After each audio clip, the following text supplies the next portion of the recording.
পুলিশের ওই কনস্টেবল, ওই এএসআই, ওই এসআই, ওই ইন্সপেক্টর, ওই এএসপি, ওই এডিশনাল এসপি, ওই এসপি বা আপনি নিজেও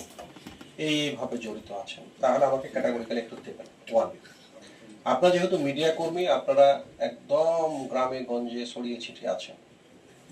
আপনাদের সহকর্মীদেরকে বলে দেন যে পুলিশের কোনো না, এই মাদকের ওই দালালের সাথে ওর সাথে হাঁটছে, একটা ছবি তোলেন, একটা ছবি তুলে আমাকে হোয়াটসঅ্যাপ করেন, আমার অফিসারদেরকে হোয়াটসঅ্যাপ করেন, আমরা ব্যবস্থা নিই না নিই আপনি দেখেন। ওয়ান, ইন জেনারেল আমরা তো তথ্য নেব, আমরা দেখবো যে গত 1 বছর কার কার বিরুদ্ধে মামলা হয়েছে,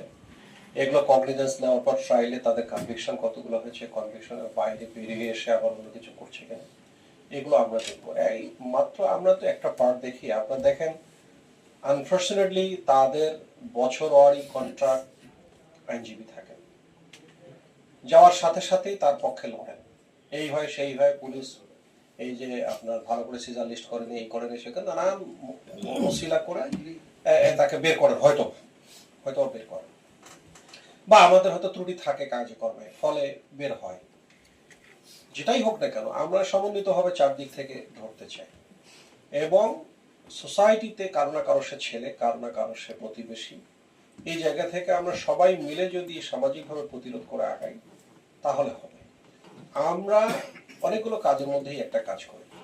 বিশেষ কিছু ডিপার্টমেন্ট আছে যারা এটার উপরই কাজ করে,